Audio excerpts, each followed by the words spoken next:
네, 우리 창세기서 우리 강의 시간 11번째 시간입니다. 아브라함의 믿음과 사라의 죽음이라는 제목으로 하나님 말씀 함께 나누도록 하겠습니다. 우리 옆에 계신 분 인사하시죠. 샬롬 반갑습니다. 잘 오셨습니다. 네, 귀하 복된 우리 수예배 함께 하셔서 참 감사하고 네, 축복합니다. 네, 오늘도 우리 창세기 물론 고난 주간이기도 하지만 우리 이제 종려주일 또 뭐 다음 주엔 부활절인데 우리 창세기 말씀을 그래도 계속 이어가는 부분이 있기 때문에 오늘 말씀 그냥 창세기서 강의로 이어갑니다. 우리 22장 아브라함에 대한 이야기를 많이 나누고 있어요. 그만큼 이 창세기서는 앞에 원역사 11장까지 원역사 부분과 이제 그 뒤로 이어지는 4명의 족장 이야기들, 그래서 아브라함과 이 이삭과 야곱과 요셉의 이야기가 이제 줄을 이루고 있는 그런 장이어서 이제 아브라함의 이야기 오늘 이제 거의 마지막 이야기입니다. 네, 그래서 창세기서 오늘 이제 아브라함을 믿음의 조상으로 부르시고 하나님의 축복의 사람으로 부르셨던 그 은혜가 우리에게도, 그래서 우리도 아브라함처럼 믿음의 명가를 이루고 하나님께서 놀랍게 축복하시는 귀와 복된 사람들이 다 되었으면 참 좋겠습니다. 오늘 말씀을 잘하는 아브라함의 믿음을 시험하시는 하나님의 그런 장면이 이제 기록되고 있어요. 아브라함을 정말 하나님께서는 수년간, 정말 오랜 기간 동안 거의 30년 넘게 계속해서 믿음의 사람으로 훈련시켜 가시는데 아브라함이 정말 하나님을 잘 믿고 있는가 이렇게 시험하는 것처럼 보여지기도 하는 장면입니다.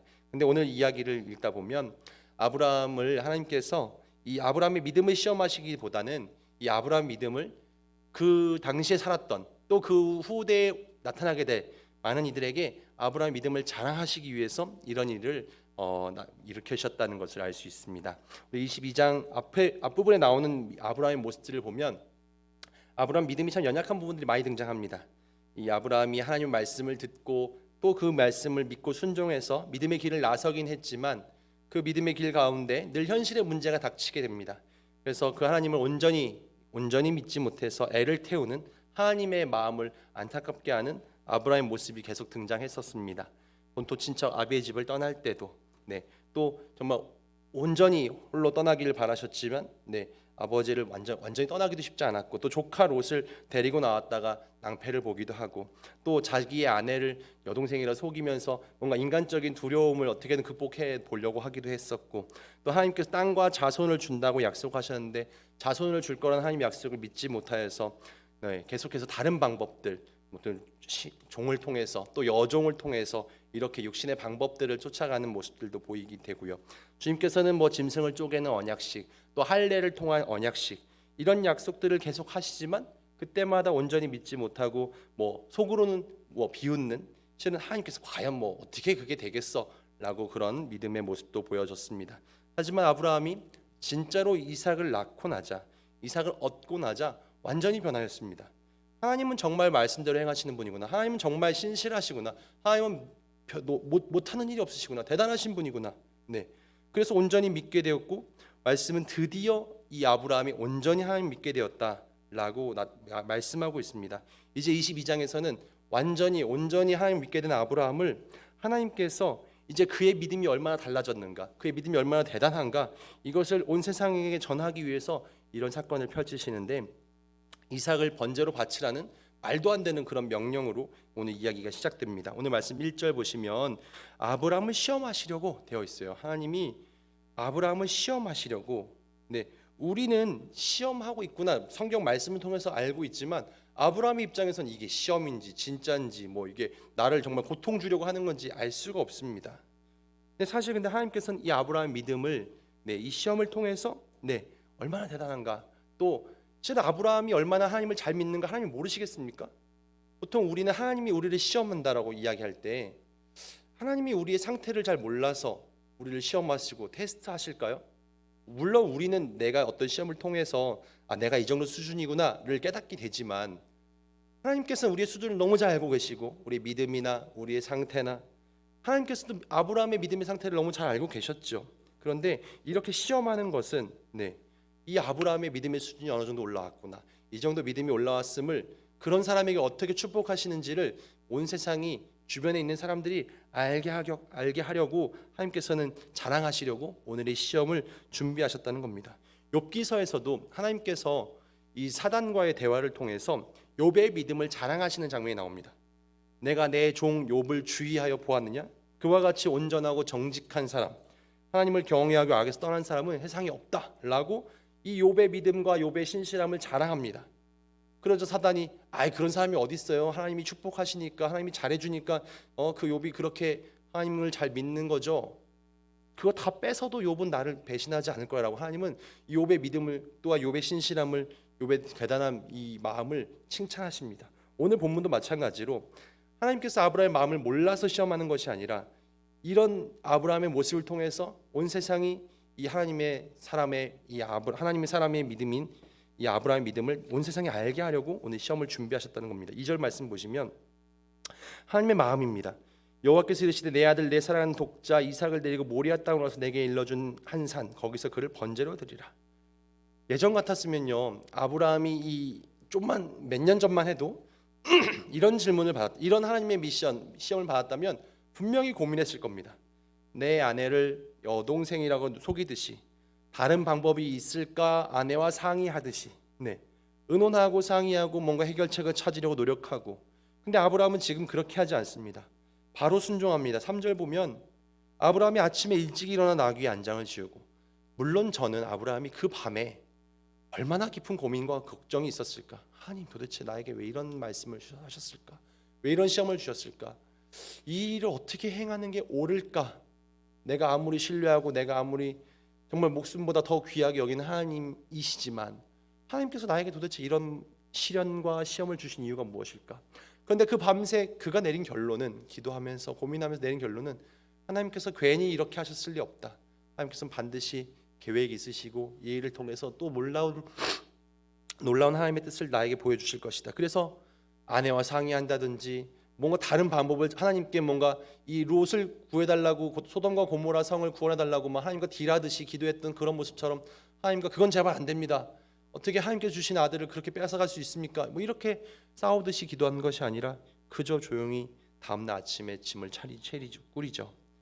그런데 이 3일 동안 모리아산까지, 부엘세바에서 모리아산까지 3일 동안 걸어가게 되는데 아들인 이삭이 묻습니다. 아버지, 번제를 드리러 가는데 뭔가 불도 있고, 지금이야 뭐 불이 있지만 옛날에는 뭐 횃불을 준비해서 뭐 불씨를 준비해서 가야만 하는 것이죠. 불도 준비됐고 나무도 준비됐는데 번제로 드릴 뭐 그런 어린 양 어디 있습니까? 그때 아브라함이 대답하죠. 8절 말씀에 하나님께서 준비하시리라 라고 말씀합니다. 아들아, 번제 어린 양은 하나님이 자기를 위하여 친히 준비하시리라 라고 이야기해 줍니다. 아브라함의 대답 속에 아브라함의 믿음이 드러납니다.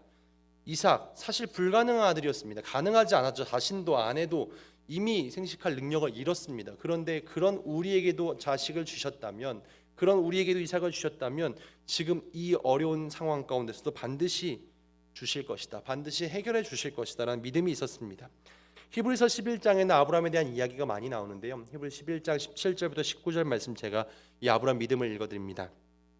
아브라함은 시험을 받을 때 믿음으로 이삭을 드렸으니 그는 약속들을 받은 자로 돼 그 외아들을 드렸느니라. 그에게 이미 말씀하시기를 내 자손이라 칭할 이는 이삭으로 말미암음이라 하셨으니 그가 하나님이 능히 이삭을 죽은 자 가운데서 다시 살리실 줄로 생각한지라.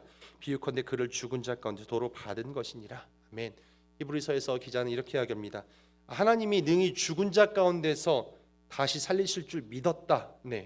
아브라함은 하나님께서 이 귀한 아들 이삭을 바치라 하셨지만 그를 죽인다 할지라도 반드시 다시 살려주실 것, 다시 주실 것을 믿었습니다. 아브라함은 그런 믿음을 가지고 전적으로 하나님 믿었기에 이런 일을 행할 수 있었습니다. 우리가 인생을 살아갈 때 내가 욕심을 가지고 내 생각과 내 계획을 가지고 하나님께 묻지 않고 내 계획을 잔뜩 세워놓고 이것을 이루려고 하지만 실은 애를 써보지만 실패하기도 하고 절망하기도 하고 좌절하고 힘이 들기도 합니다. 근데 내 인생의 주인이신, 실은 내 인생의 주인은 하나님이신데 그 주인에게 전혀 묻지 않고 내게 정말 하나님께서 놀라운 내 인생을 통한 하나님의 계획이 분명히 있으신데 하나님의 뜻을 묻지 않고 내 힘으로만 하려니, 내 생각대로만 하려니 실은 쉽지 않은 것이죠. 우리가 하나님께 내어 맡기고 하나님 우리의 삶을 인도해 주십시오, 내 인생을 인도해 주십시오, 하나님께 맡깁니다, 하나님께서 나를 이끌어 가 주십시오. 그럴 때 하나님께서 나를 책임져 가십니다. 아브라함도 정말 이 하나님께 내어 맡기는 것이죠. 예전까지는 내 생각을 가지고 롯도 데려와 보고 내 아내와 상의해서 육신의 아들도 낳아 보고, 하지만 가정에 분란도 생기고 어려움이 많았지만 하나님을 믿고 신뢰하니 모든 일들이 정말 아름답게 이루어져 갑니다. 사람들이 하나님과 동행하는 아브라함이라고 칭송하고 칭찬하고 그를 도와주기 시작합니다. 아브라함이 하나님을 온전히 믿고 맡길 때 하나님이 지켜주시고 책임져 주시는 은혜를 내 삶에서 경험하게 됩니다. 그래서 아브라함은 오늘 진짜 이삭을 바칠 수 있었습니다. 이삭을 결박하고 나무를 벌려놓고 그렇게 할 때 하나님께서 말씀하시죠. 12절 말씀에 내가 이제야 내가 하나님을 경외하는 줄을 아노라. 이 말씀 속에 하나님 마음이 있습니다. 실은 물론 이제야라는 표현을 썼지만 아브라함에게 이야기했지만 하나님 마음은 이 정도의 이게 아브라함 믿음이다라고 이야기하는 거죠. 아브라함이 이 정도야라는 어떤 자랑의 마음이 담겨 있습니다.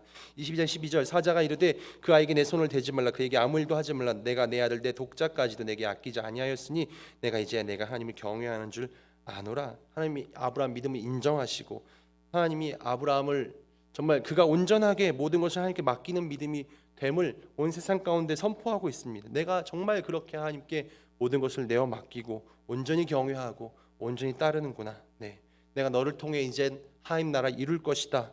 믿음의 사람을 통해 하나님의 나라가 이루어짐을 뒤로 선포하시죠. 15절부터 17절까지 다시 한번 맹세의 말씀을 하십니다.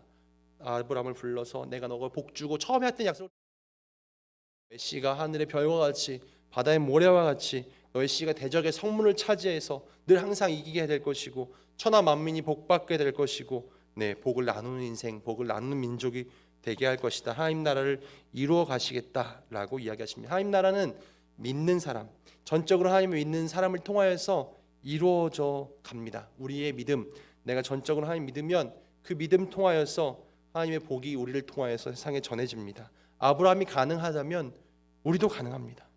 아브라함은 특별한 사람이고 대단한 사람이어서일 수도 있겠지만 그는 평범한 사람이었습니다. 그도 의심도 많았고 그도 부족한 사람이었습니다. 나이도 많았고요. 능력도 많이 대단하게 능력 있는지도 모르겠습니다. 그러나 이 땅 가운데 온전히 믿음으로 하나님 온전히 따르는 이들에게는 하나님의 놀라운 은혜가 하나님 나라를 이루는 은혜가 펼쳐져 갑니다. 하나님이 이런 은혜를 베풀어 주실 때 아브라함은 그가 체험한 하나님을 여호와 이레라고 불렀습니다. 여호와 이레 원래 의미는 하나님이 미리 보여주셨다. 우리는 보통 예비하신 하나님 여호와 이레라고 이야기합니다. 근데 이 아브라함에게 여호와 이레 무엇을 먼저 보여주셨는가? 이삭을 통해서 우리에게 찾아오게 될 메시아 예수님을 보여주셨다라는 것입니다. 번제물이 될 순양을 보여주셨을 때 아브라함은 장차 죄인들을 위해 대속제물이 되실 예수 그리스도를 메시아를 미리 보게 됩니다. 그래서 하나님이 나에게 미리 보여주셨다 여호와 이레라고 이야기합니다. 여호와 이레 우리 인생 가운데 또 이 세상 열방 가운데 하나님의 예비되신 은혜가 있고 메시아 하나님의 구원의 약속이 예비되어 있고 그런 믿음을 가진 사람에겐 하나님의 구원의 계획들이 펼쳐져 가게 되는 것이고 알게 깨달아지게 되는 것이죠. 오늘 저와 여러분도 아브라함처럼 하나님이 자랑하시는 믿음의 사람 하나님께서 축복하셔서 정말 예비하신 하나님 여호와 이레 정말 우리를 구원하실 독생자 아들 예수 그리스도의 은혜가 우리 가운데 펼쳐지기를 소망합니다. 22장은 그 뒤에 이제 이 아내의 이야기가 잠깐 등장하죠. 그래서 이 리브가 이야기, 리브가의 족보가 잠깐 등장합니다. 그러면서 23장으로 이어지는데 오늘 23장까지 이야기를 조금 하려고 합니다. 이 아브라함의 아내 사라의 죽음까지도 등장하게 되는데 여기도 교훈이 하나 있어요. 23장은 읽지 않았지만 아브라함은 이제 나이가 많았죠. 사라도 나이가 많았습니다. 이젠 그렇게 노년을 지내다가 이 사라가 먼저 죽게 됩니다. 그래서 그 아내를 이제 장례를 치러야 합니다. 실은 이 여인의 성경은 구약 성경만 해도 이 주인공 남성 주인공의 아내에 대한 이야기가 그렇게 많이 나오는 부분이 잘 나와 있지 않아요. 근데 이 사라의 이야기는 굉장히 좀 구체적으로 많이 나와 있는 편이에요. 근데 이 사라가 죽게 될 때 이제 아브라함은 이제 장례를 준비하게 됩니다. 아브라함은 슬펐죠. 슬픔 가운데 장례를 준비할 때 이제 이 당시의 사람들은 우리나라처럼 땅을 파서 매장하는 것이 아니라 또 굴 같은 데다가 이제 이 시신을 이렇게 안치하는 그런 장례 문화를 가지고 있는데 그래서 이제 가나안 사람들의 땅을 사서 그 땅에 있는 굴에 이제 이 매장을 하려고 땅을 준비합니다. 그때 그 땅을 팔아야 되는 사람들이 어떻게 행하는가 이런 모습을 잠깐 보려고 합니다. 그는 나그네와 같은 인생을 살았지만 주변의 사람들에게 하나님 믿는 사람으로 인정받는 삶, 존경받는 삶을 살게 됩니다. 23장 6절 말씀만 잠깐 보시겠어요? 이 햇사람들이라는 이 가나안 지역의 햇사람들이 이렇게 아브라함에게 이야기합니다. 같이 한번 읽어볼까요? 6절 말씀 시작. 내 주여 들으소서 우리 묘실 중에 우리 중에서 자기의 묘실에 당신의 죽은 자 장사함을 금할 자가 없으리이다. 네, 아멘.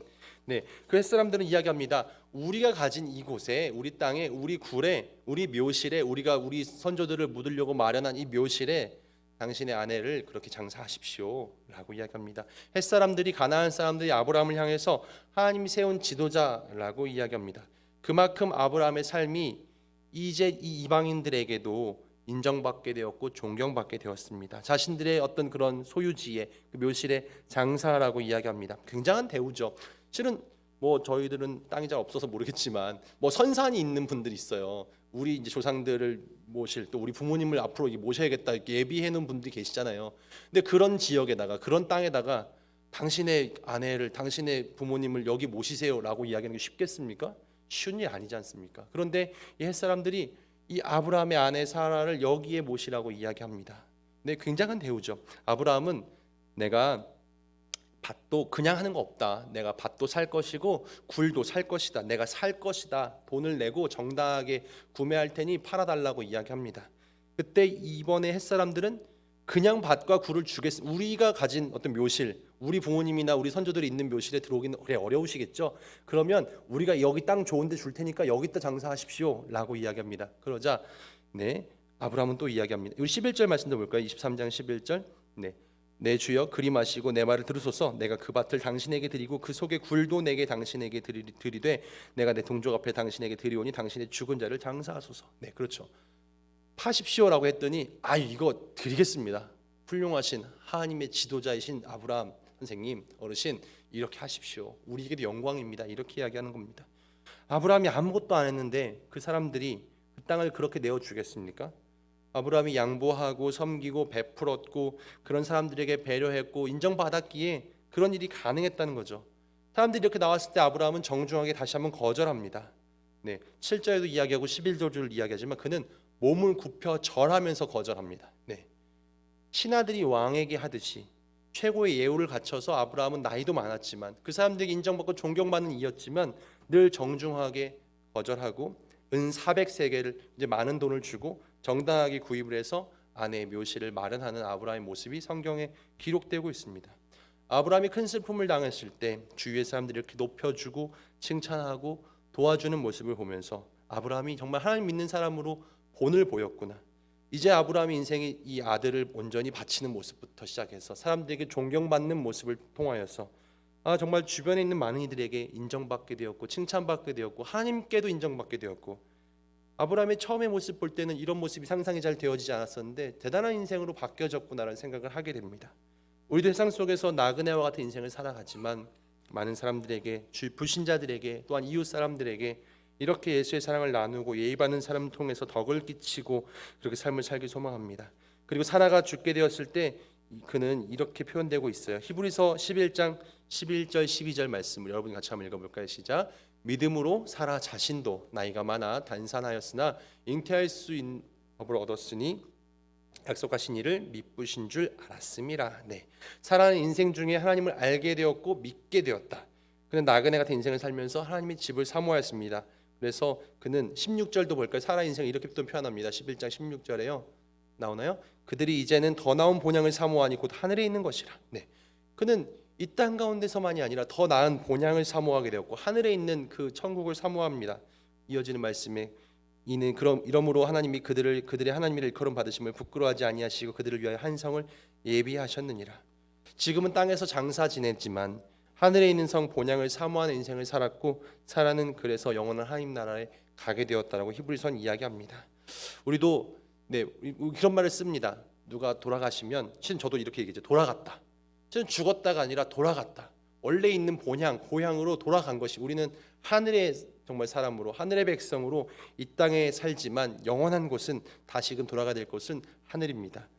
다윗은 고백합니다. 여호와의 선하심과 인자하심 반드시 나를 따르니 내가 여호와의 집에 영원히 살리로다. 다윗은 왕으로 왕궁에 살았고 수많은 좋은 것들을 누렸지만 그가 정말 사모했던 집은 영원히 살 수 있는 여호와의 집, 하나님의 집이었습니다. 천국이었습니다. 우리가 오늘 창세기 22장 23장 이제 이 아브라함과 그 아브라함의 믿음의 모습 또 사라의 장사를 지내면서 또 그렇게 이 마지막 노년의 삶의 모습을 보면서 아브라함이 하나님 앞에서 얼마나 또한 사람들 앞에서 얼마나 믿음의 사람으로 변화되었는가.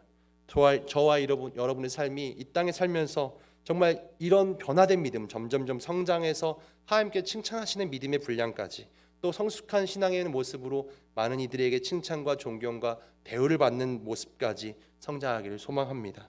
아브라함의 믿음을 시험해 보신 것처럼 우리들의 믿음을 달아보시고 우리의 성숙한 믿음을 칭찬하기 원하시는 주님께 정말 우리가 그렇게 온전한 믿음으로 주님께 칭찬받으며 나아가길 소망합니다. 세상 속에서 조롱받고 손가락질 받는 많은 그리스도인들이 있는데 우리는 그렇게 살지 않기를, 많은 이들에게 칭찬과 존경받는 그리스도인들에게 소망합니다. 저는 MCF 우리 이제 부대원들 있지 않습니까? 우리 부대 가운데 기독 간부로 살아가시는 우리 귀한 우리 지사님들, 부대 가운데서도 정말 내가 하나님의 믿는 사람으로서 칭찬과 존경 가운데 살고 있는가? 물론 군에서는 군대에 맡겨진 임무를 잘 감당해야 칭찬받고 존경받습니다.